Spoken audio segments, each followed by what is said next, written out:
Jokes. We have them. Hello, ladies and gentlemen. Welcome to The Joke Podcast. That's a joke. It is not The Joke Podcast. What is it? It is a podcast about not jokes. That's a bit. I'm trying to do a bit every 5 seconds. Can you tell? I can tell. It's going well. Tough crowd. I'm sponsored by Cafe Lattes. I'm not sponsored. Okay? I'll tell you one thing, buddy. If there's anything that we're not, it's sponsored.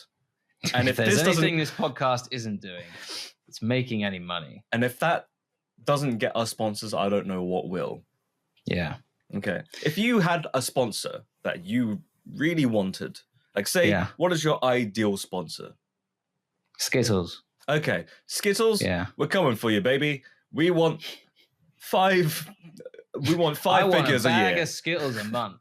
Just, it has to be the small ones. Do you think if you were just the small ones? What about a bag of Haribo every? Nah. No, sorry, not Haribo. Malwams. A bag of Malwams. Malwams, I do. Yeah. One bag of Malwams every week. Thing is, some people might listen to the podcast and think, oh, they don't have sponsors because they're principled. Because they're terrible. No, it's that one, the one you just said. Yeah. No, we would take any sponsors. Honestly, sponsors are overrated. Arms dealers, nuclear waste management companies who have had bad press recently. Anything. What you hear about that serial murderer? Turns out he's not so bad a guy.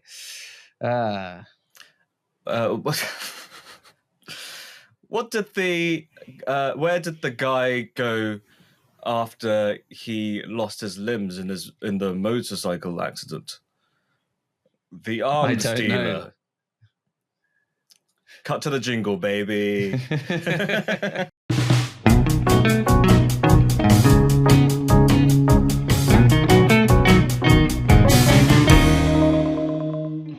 That was the cold open full of jokes. Do you know why? Hey, my name is Leslie, and we are part of... Why are you delivering this like you're Steve Brill's cousin or something? Hold it off, dummy. So... Hi. I'm Chef Goldblum. Have you seen him doing the Jet2 Holidays ad? No. He was on that... Well, he did a parody of it, because Jet2 Holidays advert is so... rife within the online community, and it's always playing. It's a big thing, yeah. But then Jeff Goldblum says, "Hi, I'm Jeff. Well, welcome to Jet2 Holidays," and then he just like says the whole thing, but he's just doing it in his own Jeff Goldblum way. Okay. But it's not even an advert for Jet2 Holidays. He's just doing it because it's just doing it. Yeah. But it just reminded me of the one that he did for Tim and Eric, where it's like, "Hi, I'm Chef Goldblum." Hi, I'm Chef Goldblum. Oh, you don't want to get your hands burned on that popcorn maker. Was it an advert for like some sort of crazy chair? Yeah, the Cinco chair. What a wild movie. Was that in the movie, the $1 billion movie? Yeah, it was the. There's that bit with, there's that bit with the Johnny Depp, isn't there? Yeah. And when we watched it, bit of background. Leslie showed me Tim and Eric's $1 billion movie when I was in the middle of a 48-hour movie marathon. Yeah. With no sleep, and this was maybe a day and a half in. So it took me a really long time to decide if it was actually Johnny Depp or not. Now you were sat there like laughing along. And, I was also wondering if it was Johnny Depp or not. Is that Johnny Depp? I remember saying to you, "Is that Johnny Depp?" And you said, "Nah, it can't be. Could it?" Well, from shot to shot, I was like, "Nah, that's not. No, that's not. Wait, that is. I'm certain. No, it's not." What was the thing that he said as he was walking through? It was like, "Bonjour." I can't. I think he was just saying bonjour to everybody. Those 2 days, I don't really remember. Yeah. I got so close to the end. I was one movie away. Oh, and then you fell asleep. And I don't remember it, but I just woke up and I was in bed. Which one? Did somebody put you in bed? The last thing you saw was TV, and then suddenly you were in a different room. TV. And my clothes were all off. No, I was just in bed with like jeans and a shirt and a jumper on. And oh man, you must have just autopilot. As I normally am, as a repressed British man. Yeah. I was gonna watch Inception because I thought that'd be a good one to end on. Dreams. But But the last thing I remember is the Spider-Man 2 train fight, and then I just woke up in bed. Oh dear. Set you off the edge. So I remember the ones that I watched with you. Tim and Eric, $1 Billion Movie. Bubba Hotep. I think I watched Powerpuff Girls movie with you. We watched the Powerpuff Girls movie, yeah. Not as good as I thought it was going to be, but it was what it was. And then let's not forget the Wesley Mysterious Files. Oh my goodness, yes. That was a movie, I think I asked you at the time, is this just not making sense because I'm tired? Or... No, it's not making any sense. This doesn't make any sense at all. It was a really budget Hong Kong sci-fi movie. Yeah, very, very strange. But it was super low budget, but it was also trying to be 2 or 3 films at once. Yeah. If I remember rightly. It was like a rom-com, it was a sci-fi, it was something else. Anyway, we're not here to talk about that. We are here to talk about a movie that we didn't know we wanted. And that is the 4th movie, and I guess the 5th iteration, because there was a TV show before that. And then 3 movies. Yeah, I guess. Yeah. We're talking about The Naked Gun. We're talking Naked Guns, baby. Naked Guns. So, this is a reboot that nobody saw coming. And it was, we had 3 movies and a TV show prior to this, all starring the great and late Leslie Nielsen, which I am proud to have that name just because of him. Yeah. But no, you were going to say. You were named after him, right? I was named after Leslie Nielsen. You looked like him when you were born. That's right, yeah. An old white man with white hair. You just did the expression he always does. And I re-watched all Naked Guns yesterday, and the amount of times someone does a weird quip or a non sequitur, and then people are like... I like the ones where I was rewatching 2.5. And there's a bit where they're driving through Little Italy, and the green screen is of the Colosseum. Yeah. But I like the bits where like everyone else is acting normally, and you've just got one character that's a bit like, what's going on? He's just been told to act. You had one guy in the back seat, and then you had the other 2 just driving casually. Yeah. Who was in the back seat again? I can't remember. Oh, he who must not be talked about. Oh, yes. Anyway. Go Norberg. And it's a shame. It's a shame because there are some great gags. There are some really funny, but like the bit with the big gun at the end of 2.5. Yeah. Which one was it where... And he's just like a little kid on a ride. Which one was the bit where he was being trampled over by billions of cars? Like, it's just... He was like behind one car, and then suddenly he was behind that's a bus. 2.5. That was 2.5. Yeah, where he's putting a bug. Yeah. And then he accidentally gets attached to the car and then there's a shot of the Colosseum, and you see the bus go past. He's like, "Help! I'm still under here." I thought that was quite funny. That's a good one. Yeah, shame really. Anyway, this reboot, like you say, it's a film we didn't know we needed, and it's doing really well. It is doing really financially well. and critically. Yeah. I have to say, I don't know about you, this is the first film that we've covered in a while that I've actually looked forward to watching. Yes, you were saying, and it delivered, I think, for you, didn't it? Oh man, it delivered for me in spades. Yeah. It was Although we were comparing notes about who we saw it with. Yes, so we obviously both we live on opposite sides of the country, but we watched it in with different audiences, and my audience, a tough crowd, I think. Yeah. Only light chuckles for the most part, apart from one or 2 scenes where there was like a big laugh. And I think you know the scenes I'm talking about, because there were 2, like, bang in the middle of the movie. There is one scene. I don't really want to talk about it too much. It is in the trailers, but I don't want to ruin it. But that got the whole audience howling. The rest of the movie, it was difficult for them to get through. Some didn't even get any laughs. So some was just like completely silent. Did you get any that were like? No, I wasn't close. I wasn't close enough for any of that. The guy next to me was loving it. Like he was like, so it kind of. I feel like there is definitely a different experience depending on who you go and watch it with. Because if you're with friends who have the same sense of humor and you're all laughing at the same time, it makes it a better movie. I remember when I watched the Jumanji remake, Welcome to the Jungle or something, Right. I wouldn't have necessarily went to go watch that. But because I watched it with someone who was finding it so hilarious, that his laughter was contagious, and I ended up finding it. And I enjoyed the movie more. Well, this is the thing about cinema, isn't it? It really is a community experience. Because I've been the opposite that you're describing, where I've been to films that have, been sort of aimed at me, really. Yeah.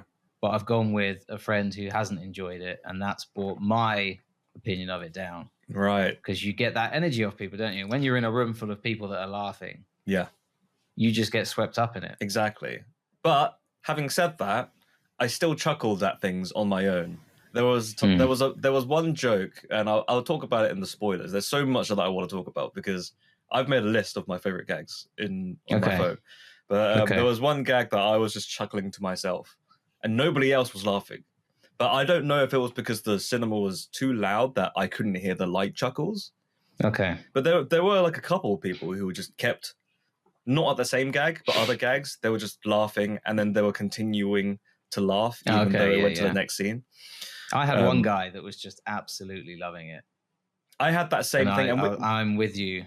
We haven't talked about this movie, but Friendship with Paul Rudd, when I went to go see that, the guy next to me, like 2 rows down, he was laughing so loud to the point where he was crying, I think. Oh, really? He was wiping tears away, and he was like struggling to breathe. And at one point, he just had to clear his throat because of how much he was laughing. And then when the lights came on, he just looked like some normal guy, and he walked off. And I was like, oh, okay. But this movie, your crowd, how was it? I wouldn't say they were tough, but it took some warming up. I think it was good that the opening scene set the bar. Was a scene that had, it set the bar, and also it was a scene that's been predominantly shown in the trailers. Yeah. So you have that bank scene where he rips what off we the mask haven't and it's him talked about? What the story is. Like, what is this movie even about? Yeah. I'd say it's classic Naked Gun. Rewatching it is a... But for the people who don't know what Naked Gun is, and they don't know that this is a reboot, like, please. So you've got Frank Drebin Jr., played by Liam Neeson. The new version. The new version. And he is asked to move off a bank job because he's done a bad job investigating that.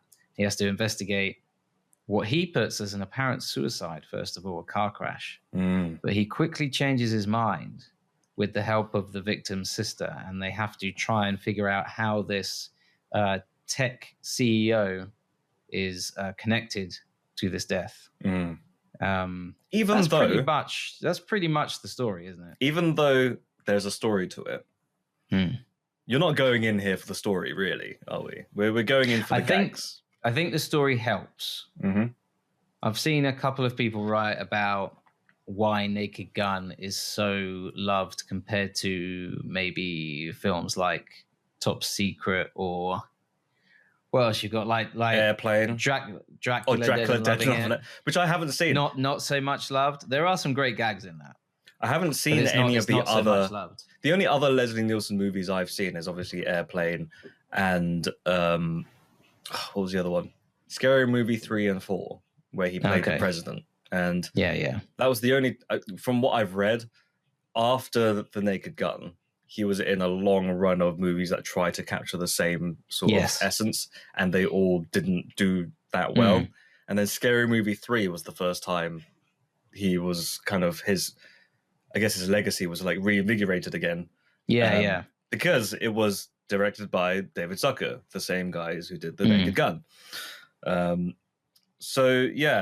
were we talking about? One of the theories for why Naked Gun has done so well compared to the likes of Dracula Dead and Loving It is that there is at least a decent level in terms of like the story, a decent level of quality, and in terms of the character, there are sort of through lines and there is consistent characterization all the way through.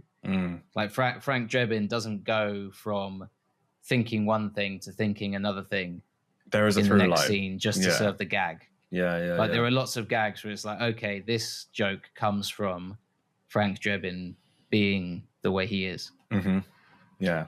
Whereas some of the other films, It's like it's a gag because we thought the gag was funny. Yeah, which is fine, but it ends up being a bit more disposable, I guess. Yeah, and that brings me to my next point: spoof comedies, which isn't a very popular thing these days. No, and I think it run its course when they started not really putting as much effort as good spoof movies did. So I'm talking about stuff like Meet the Spartans, epic movie, disaster movie, and all that kind of lot. And I think it was just riding off the coattails of Scary Movie success. So obviously 1, 2, and 3 did quite well. I'm not sure about 4, and I don't even think I've seen 5. But it's just started going a little bit downhill and repetitive after that. And I think that's probably what killed the spoof genre ultimately, or at least not as popular. And The Naked Gun is bringing it back in a way. Don't know if it's going to be the one and only one that's come back, or if it's going to spark interest in the spoof genre again. But I think it did a really good job for its IP. Let's just say, But I don't know about you. Rewatching the old ones, I don't see many repeated gags. I'm just picking up your point on later spoofs being quite repetitive. I think there are 1 or 2 gags where they will do like, okay, this is pretty much the same gag as before with a slight twist. Mm-hmm. Like there's a bit in the second one where it cuts to, I think it's like Frank and Jane getting back together, and it's like a love scene. But then it cuts to Frank's chest, and it's clearly like a bodybuilder. Yeah. With like super huge pecs and rock hard abs, and then it cuts back to his face, and it's blatantly not him. And then the third one, they do similar, where he like takes his shirt off, and then you see his back, and it's clearly like a bodybuilder's back. Yeah, they did the same thing. And then it cuts to another shot, and it's Frank turning around. Yeah, but I think those are very rare instances. Yeah. And it's similar with this fourth one. I don't think there are many gags in it where I thought, oh, they're just redoing what they did in The Naked Gun. There was one previously. gag right at the end, which I won't spoil, which is just, okay, they're redoing, but at least they put a twist on it. They sort of put a modern twist on it. Yeah. I don't know if you know the one I'm talking about. Are we right at the end? Right. What? Right at the end, as in after the credits? At the end. Yes. Okay. Sure. Yeah. Is that where they're by the pool? Okay. I thought you were talking about the post-credit scene. That was right at the end. No. Okay. Did you stick around for the post-credits? Yes. Okay. Sure. I was the only one. Everyone else had left at that point, and the person who came into the room who worked at the cinema was just waiting for me to leave so they could clean the room. And they were just watching me watch the post-credit scene. Yeah. And needless to say, it gave me a slight chuckle, but it wasn't like a great laugh. And then I turned around and I'm like, thank you. And I walked off, and it was the most awkward interaction because... But that's a bit odd, isn't it? Because I had the same. While the credits were playing, there was someone, they wheel a bin in. Yeah. With like a bunch of brooms and mops and like buzzsaws or whatever they're taking. Yeah. And they just sat and waited, and the whole audience was watching the credits. Yeah. And it's just this person. I think maybe they have a part of their contract where they're supposed to go in, or maybe that's just part of the rules as an employee. That they're you paid have to per credit. Pay per credit. That's where they get their wages from. Right. So the more credits you see, the more money you get paid. Do you know what I think it could be? I think that's like their equivalent. I think that's their lizard people. Lizard people. I was about to say something from the movie, but I don't want to spoil it. Okay. I think people coming into the cinema and waiting for the credits to roll is the equivalent of someone going on a smoke break. It's their chance to just stand there and not have to do anything. Just to chill. Yeah. I reckon that's what I'm working, but I'm not really. But I'm not working, yeah. Yeah. And for that, I respect them. You put a whole new spin on it, Leslie. I'm for it. I'm for the lizard people and everything they stand for. That's right. Lizard people. There was a show about that, wasn't it? It was called The Dinosaurs. Dinosaurs. That's it. Yeah. What else do we? Oh, well, here we go. I guess let's give our rating for the movie based on how much we laughed, I guess, because it is a comedy movie. For me, I think it's a solid chatting pit. I don't think it's a full chatting pitch, because as a movie with a ton of jokes, like literally every 15 seconds or so, there were a handful that didn't land for me. Okay. Some were very, very funny, but some of them were like, okay, I kind of saw that one coming, or okay, that's a funny play on words, but it didn't garner a big chuckle from me. And I think maybe that's a product of my environment. Maybe, you know how we're talking about tough crowd, you know. But I acknowledge where the humor was. I get that there were jokes going, but sometimes it just didn't hit for me. How about yourself? I mean, going off from what you just said, I quite liked that if you don't like one joke, there's going to be, in some cases, there would be another one literally 1 second later. Yeah. So, hey, you don't like that one? Here's this one. And it's very different. It's like listening to a really good album. Some of the songs aren't going to be good, but like most of it's pretty damn good. Yeah, I'd say if you're listening to an album and it's got 10 songs on, and like 8 of them are absolute bangers, but 2 of them are skippable. That's a cracking album. Yeah, yeah. So what about your rating then? What would you give it? Bless you. I'll keep it general, non-spoilery, so quick notes. I thought some jokes, this says more about me. I think like 1 or 2 of the jokes could have gone on a bit longer. They could have stretched the jokes a bit more. There's a great Mission Impossible spoof. Yeah, I saw. Yep. I will say no more about it. Don't say any more. Yeah. It's possibly the highlight of the movie. For you? That or the snowman. I don't know. Okay. Is that a spoiler? I don't think so. No? Okay. It's a snowman. Snowman, all right. That, for me, the snowman sequence, for me, was a great example of, okay, that went on for the perfect length of time. Yeah.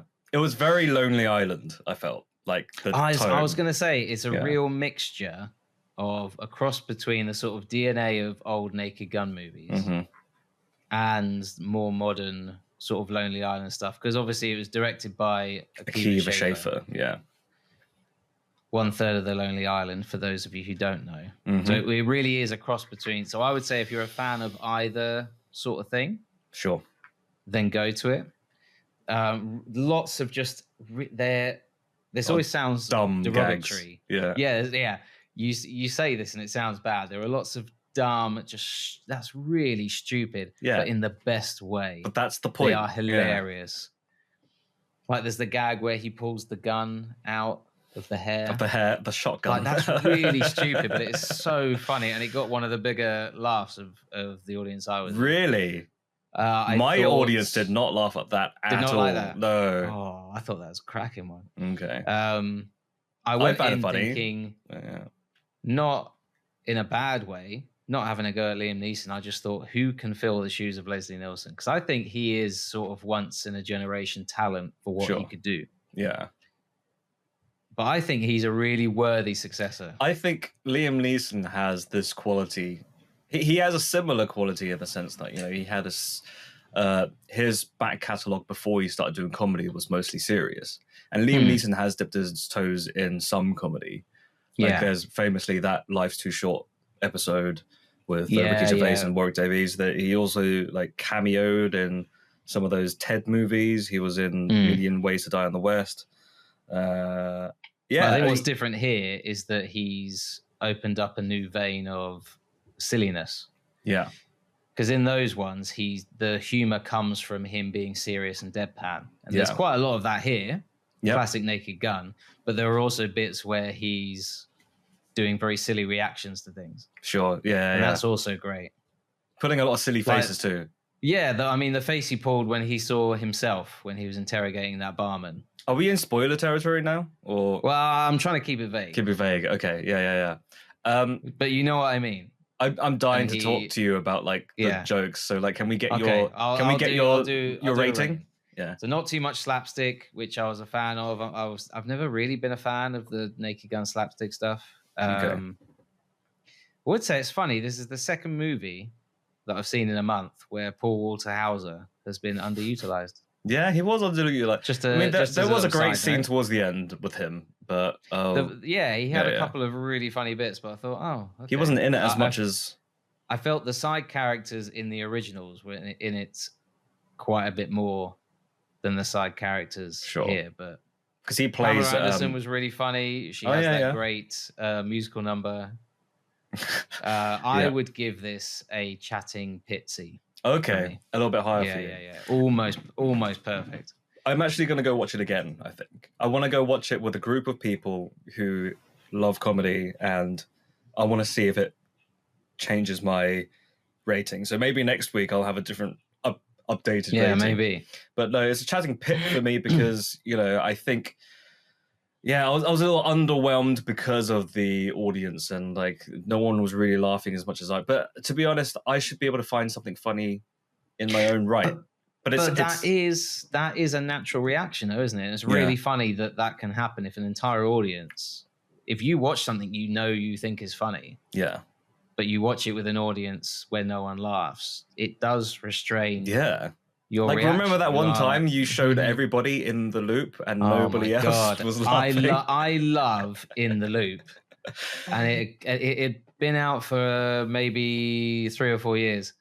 And I was with you and a bunch of other people, wasn't I? Yeah. We just made some lunch. We sat down by the cozy fire. Mm-hmm. People were like, hey, what movie should we watch? And I was like, I got a banger for you right here. Yeah. I stuck on In the Loop.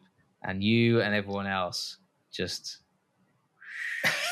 tumbleweed the entire time. I will give it another go though, because I do like Armando Iannucci as a director, and like I bloody love. Have you ever seen the Armando Iannucci shows? I've seen bits of it. Yeah, I have that on DVD. I love that thing, and he also. Have you seen The Thick of It? I haven't seen The Thick of It, so it would help, wouldn't it? Watching The Thick of It. I mean, plot wise, you don't have to, but it's a movie. It's like a movie version of that. Yeah.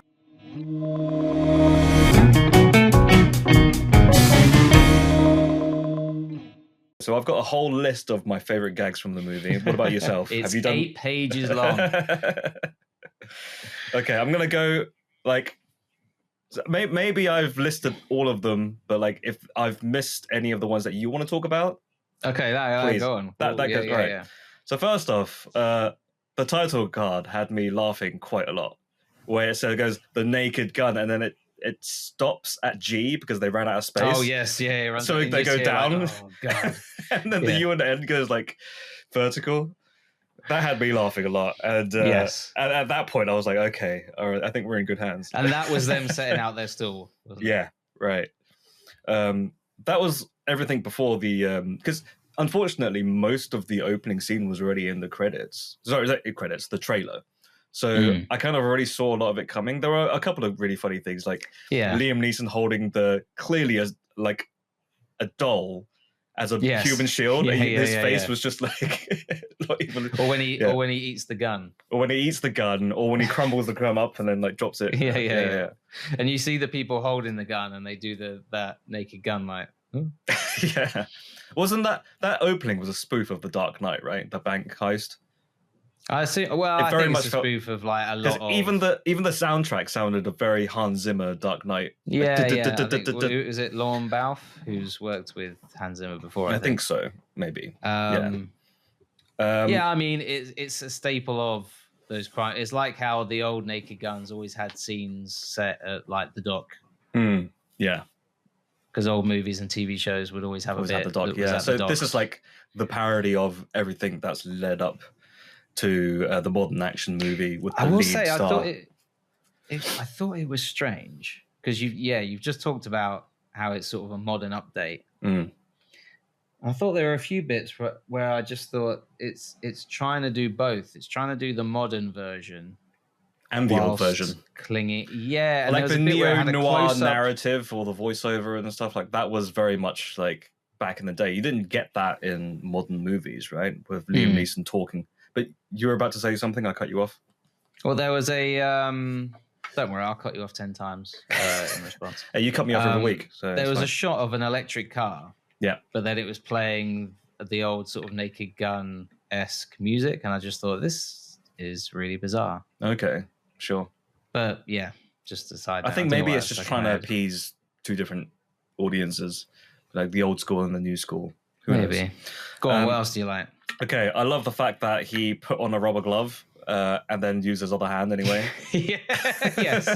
Oh, and that was another one that got a big laugh. That he puts on a rubber glove and then he touches his nose, he touches his nose, doesn't he? Yeah, and that got a really big laugh. That was the same thing. Yeah, he put it, and then he goes with his ungloved hand and goes and reaches for the evidence in the car. And then that leads to the next bit, which was I love it. The claw machine. Oh, the claw machine was great. Yeah, and everyone's just going, ah. Yeah. But I Love It was it number 2? 2.5? 2.5, yeah. He's being frisked. I love it. I love it. I've been swimming around in raw sewage. Yeah. I love it. I love the gag in that bit where the captain just goes insane.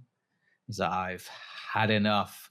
You big shots taking on the little guy. Well, now I'm not a cop. I'm just junk. And he's like throwing his badge away and his gun away. And then he like takes out a bra and he's like, the gloves are off. And he punches the wrong guy, doesn't he? Or something? Yeah. No, it's you see like Leslie Nielsen's reaction. Okay. And you hear these punches off screen, but it's not the captain landing the punches. And everyone's like, well, that's enough. Someone get the captain off the floor. Okay, going back to my list of things that I liked from the new one. I love that this episode has just turned into, this is what I loved from the Naked Gun. Yeah. Well, it's a review, is it not? It's a review, is it not? I'm fully behind it. What about the bit where he's trying to hack into something, but then YouTube ads come up? Yes. And then one of them's like, muscle slime. And he's like slapping all the slime on his... That was the one that nobody laughed at, but I was... Really? Yeah, and I was giggling by myself. And like... I was cackling as soon as it came up with ads, let alone what was like gorilla juice or something like that. Yeah. And you see them later as sponsors at the fight. Oh, do you? Oh, I didn't see muscle that. slime. What else have I got?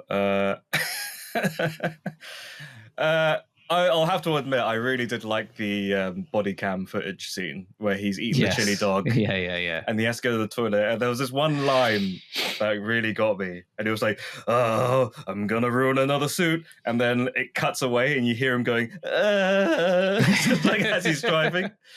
And I he's like struggling. that it cuts to him in the interrogation room. Yeah. And he's just in the corner like... Yeah. And he's like... I had 5 Police more. business. Bang, bang, bang. I had 5 more that day. Yeah, that was good. I really like. I think it's really. I'm amazed no one's done this gag before, where he says that the guy is in for man's laughter. Man's laughter. Yeah, that was. Unfortunately, I'd already seen that as a clip in a trailer before. It was in the trailer, yeah. But that got a really big laugh in the cinema. Yeah, but that whole body cam thing went on for a while, and I quite liked it. Every time they just fast forward and he's like, "Oh, you're an idiot." He's just like, "There's more." There's more. Okay, that's that bit. That's the same reason I love the snowman sequence. Yes, the snowman sequence. I was going to get to that. That is the next one after the one that I was about to mention, but we can talk about this. The one where who's his superior? The lady who works at the... Oh, yeah. I can't remember her name, but she's in bed and she gets woken up by a call and she goes like, "Get me Drebin this instant!" And then it cuts to a shot... Like a magic cut. It cuts to a shot where it looks like he's in the office and it cuts back and they're still in bed. Or the running gag that the husband's always asleep. Yeah. Like at the end, he's like, "You got the promotion," and he's like still in his like eye mask. Sorry. So the snowman sequence, which is from the montage of them being in love, which is a staple of the Naked Gun movies, where there's always a montage of them making love doing and all that kind things. of stuff. Yeah. But then they're in a log cabin. They get spells and incantation book out. That got a big laugh when they got the book that was like occult spells. Yeah. And then, but what I loved about it is that, like we said before, with the hot dog thing, the chili dog, it just carried on going. Yeah. and it became a whole story of its own. That's the one that I felt very much like a Lonely Island sketch, like full of. Am I right to assume that it's a non sequitur kind of, where it starts off as one thing, and then it goes off into another thing, and the snowman comes alive, and then like the one bit that made me like laugh out loud was the first person shot with him with the gun chasing them out of the room, and there's like a snowman hand with the gun, and the music. And then, I mean, like Pamela Anderson, I think she did a great job with everything. And the guy's like sitting there, like, yeah.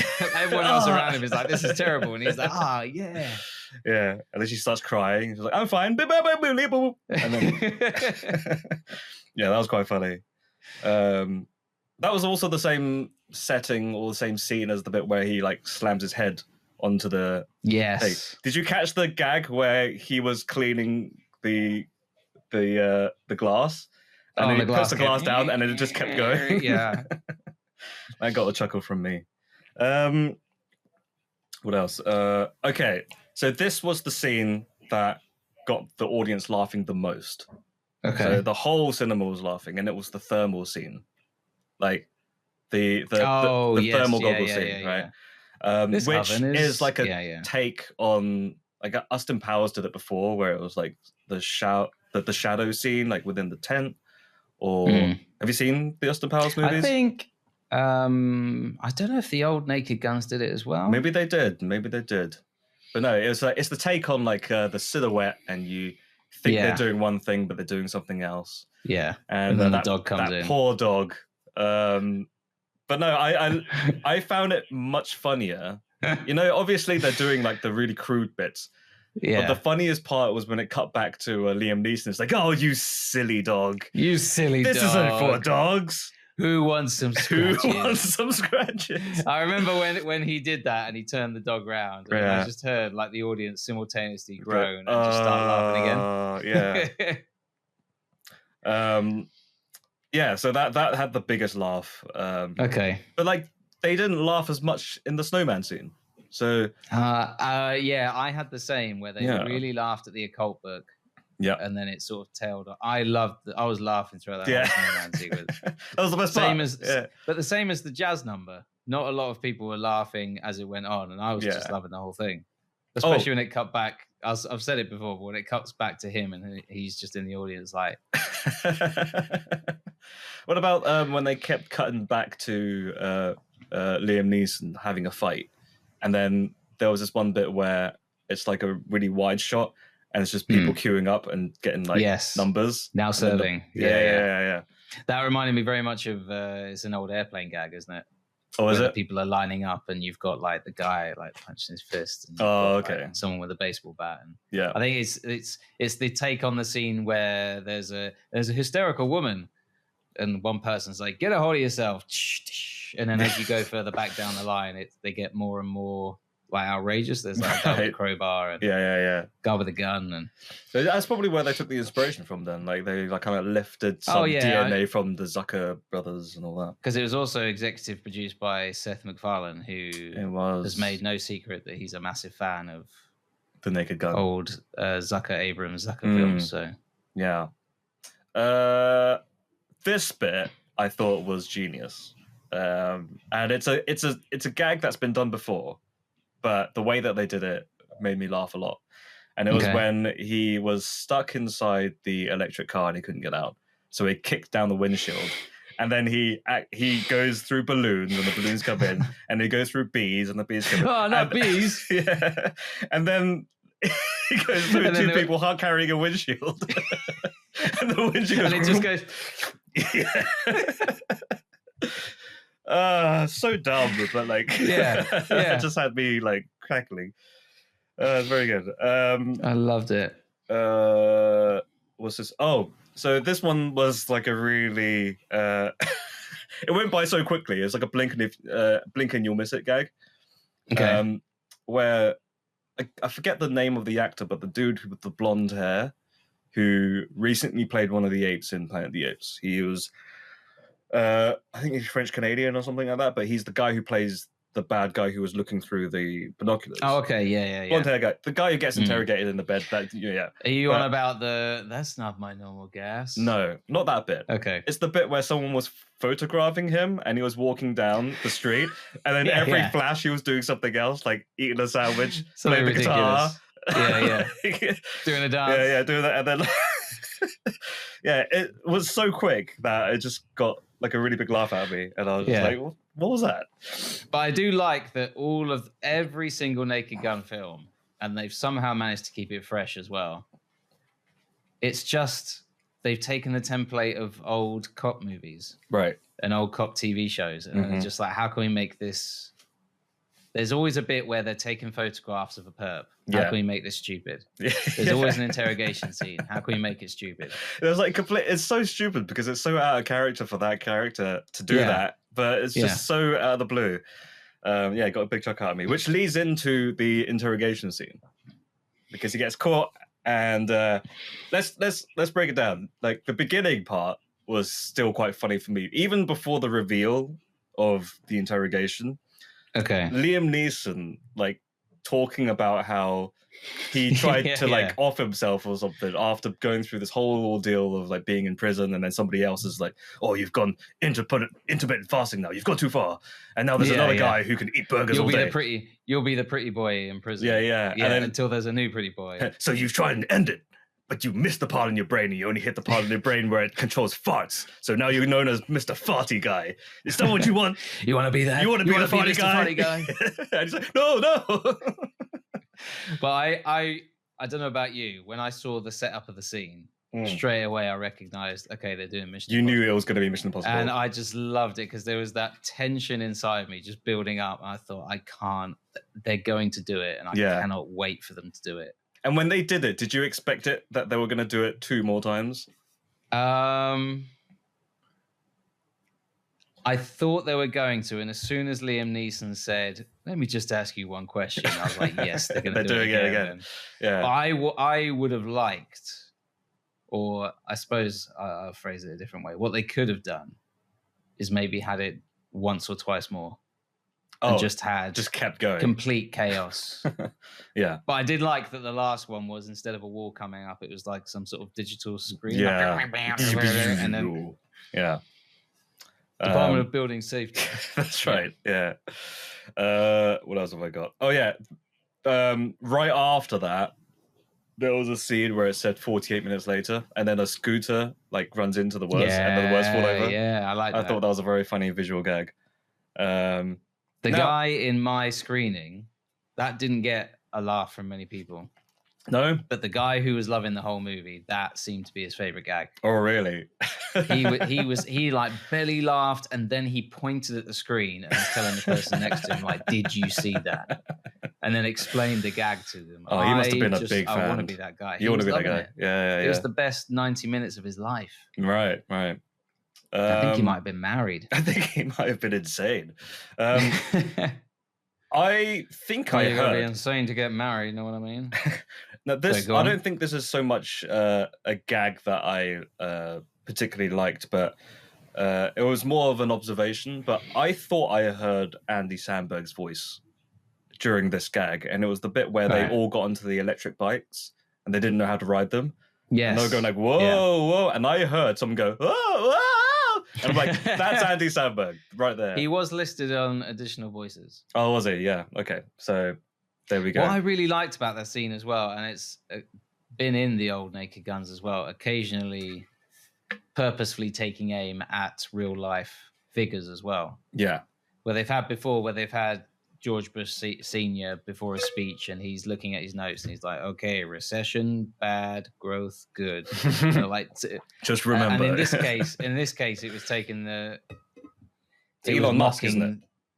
Yeah, and it was mocking tech bros / billionaires, where you had that moment of like, you all know how to ride, right? And they were like, yeah. And then for the rest of the sequence, none of them know how to ride a motorbike. Yeah. And you've just got this motorcycle gang in tuxedos, just complete idiots. And whoopsie. Yeah. Oh. Okay, we're getting to the end now. And that I loved the gag where and the audience really liked it as well, where just before they get on the bikes, he says some sort of deep quote. Okay. And they were like, oh, yeah. And he says, do you like that? I got that. Quotes.com. Yeah. That got a laugh out of me. But yeah, whole audience, no laughter for me. Yeah, I think he was very underrated. What was his name? Okay. Danny Houston. Danny Houston. He's the guy who plays the Elon Musk type character, right? Yeah. Okay. He turns up in a few films in this sort of role. I found him. He's like, oh, that guy. He was like super serious for most of the movie, right? But then at the end, he does something so childish that it made me laugh so hard. And it was when he's like, you hit my belly. You hit the soft part of my belly. Liam Neeson's like, you want to carry on with the fight? And he's like, no, my tummy still hurts. And then he's like, you're arrested. It's like, you can't arrest me. You haven't even catched me yet. And he's just being a very, very... It's just like, can you be a 5-year-old? Yeah. I'm going to fly away. And he flies into a lamppost and falls down. Yeah. Did you like I thought it was okay, but like, I liked the visual more than actually laughing, but like him killing everybody with reloading the clipper and the guns. Did you like that bit? Because I think it was okay. Fergie, Black Eyed Peas music kind of, I don't know, it marked it down a little bit for me because it felt like this is a funny sequence, you know. That was a little bit. That was a gag where it's like, okay, I've seen you do it once, and it was mildly amusing, and then they did it. Maybe they kept doing it. It felt like 6 or 7 more times. How about that owl, though? Leslie Nielsen as the owl. Bizarre. Yeah. I liked it because I'm proud of you, son. The bit where he's like saying like, "Oh, you've got a clear shot, go get him," and then you just hear the loudest fart, and then the poop goes. It's like, whoa, that was a lot. The biggest load of bird poo. That was so much. You've still got it, Dad. And then like the owl flies off. That was dumb enough for me to like warrant a big chuckle, but I don't think anybody else laughed at that owl sequence. But how about the repeating sequence of the repeated gag of them getting coffee, like pretty much like every 10 minutes? Yeah. And the last one when he was driving and this hand just thank you. Yeah. Well, he did it again at the end where he was on the owl, and then another coffee cup came and he was like, "Oh, thanks." I love that. I really liked actually going backwards chronologically a bit. Yeah. I liked the bit where he's wanted for murder. Yeah. He's on the run, and he just has that 1 minute monologue where he's talking about how much he's going to miss his Buffy episodes. Like, no Xander, no Willow meeting her own doppelganger episode. It's like this. I told you not to plug. Let me just plug it in to check. Yeah, yeah, all gone. All gone. Like, I told you not to plug it into the internet. What is this? This is an Ethernet cable. Like, clearly plugged into the internet. It's like, I was just trying to connect it to the TV. It's like, it's all gone. And then it cuts to a scene of him in the car and he's just hugging the TiVo. And he's like still really sad. Yeah, that was a good gag. My final one, which I did quite like, I was taken back a little bit at first, and I was like, what the am I seeing things? And then I realized there was a gag. Dave Bautista just turns up randomly. Yeah. Like as Frank and Drebin. fluffs up his lines. Yeah. He's like, oh, I'm so sorry. And then he gets attacked. He's like, I'm not in this movie. I'm not him. I'm not even in this. Yeah. And that's all I've got. That's all the gags that I've written down. But there must be a bunch that I've forgotten about. But I quite liked the song that he did during the credits. He discovers the drum. Yes. It's like, I love you, Beth. It's like, oh, this is quite fun, isn't it? What does this do? And he starts playing a guitar solo. And he's like, oh, it's actually kind of easy. There was also like a credit gag that you quite liked. The eye test. Read aloud. Eye test, yeah. I did want a few more credit gags. There was another one where the old Naked Guns have loads in. There was a Netflix password. This one had a few. Did you see the Netflix password? Yeah, Netflix password. That got a big laugh. I don't think I read the whole thing. I only saw a few, but I was kind of like, I don't know if that was happening at the same time as the song was playing. but like I can only focus on one thing at a time. I was listening to the music more than I was reading the credits. But yeah, they broke the fourth wall with the credit sequence where they did the classic police squad freeze frame, but then everyone else was frozen, and then they were really confused. And then they poked the credits. They poked the credits. Did you? You said that you wanted to mention something about that. Did you like it, or was there something that you felt like it could have been better? I just like that they did. They didn't just rehash, okay, let's do Police Squad again. Yeah. Which it did that scene or that sequence plus the inclusion of old footage from the first Naked Gun where you see the police car or you see the police light. Yep. That did... That yelled out to me as like, oh, Seth MacFarlane wanted to put these in. Oh, the shots of the police car. I liked that because sometimes, especially late Family Guy that I've seen, is guilty of just doing the scene. Yeah. And then going, ha ha ha, it's a spoof because we did the scene. It's like, oh, no, you just replayed the scene. Yeah. But I did like that it wasn't just them doing the freeze frame. They did something with it that hadn't been done before. Mm-hmm. Oh yeah, not to forget I don't want to forget to mention the running gag that's in every Naked Gun movie is that they feature Weird Al in it. Yes. And Weird Al, I wanted to cheer when I saw him. Yeah. No, I don't think anybody knew who Weird Al was in my screening. No, he's not very big in Britain, is he? Really? No. But I think it's a bit like how there was a lot of stuff in 28 Years Later. Oh, that was like the other way around. British people will get this, and now it's like the other way around. Yeah, yeah. But no, I like the fact that I saw him again. I was wondering when he was going to turn up, and then he also turns up again in the post-credit sequence. And he mentions he references something from earlier on in the movie, and that is also something I didn't write down, but I remember it was quite funny where the guy was saying, like, what about guy with crabs for hands? And he's like, I know that guy. And he just kept going about fish people. I thought that was quite funny. Yeah. I think that's about it. Is there anything else that you particularly liked from the movie? No, I really loved it. If you're a Naked Gun fan, you'll love it. Yep. Even if you just want to laugh, there's a good chance that you'll love this movie. Yeah. Unless you're a tough crowd, I guess. Unless you're a tough crowd, and maybe you were in this podcast. Encourage people around you. Laugh yourself. Yeah. Let your laughter be free. Don't be a prude. Go with the silly. That's what I say. Tickets and popcorn not free. Your laughter can be. And that's how you solve laughter it. In a can. Laughter is free, but if you pay to laugh to be there. Yeah. Yeah. You have to pay to get in. Movies, everybody. You pay for the seat, don't you? Movies, everybody, where the movie isn't free, but your emotions are. And that's where we end up. Chatting Pitch has been brought to you by Leslie Way and Matthew D. Smith. If you enjoyed this episode, feel free to listen to others and maybe even subscribe. You can follow us on the website, formerly known as Twitter. Listen to us on Spotify or wherever else you listen to podcasts. Leslie and Matthew have their own side hustles as well. Feel free to check out Leslie's YouTube channel or Matthew's Medium blog. Links in the description. If you want anything else, we might have other links in the description if we think of anything interesting to add. Thank you for listening. I love you.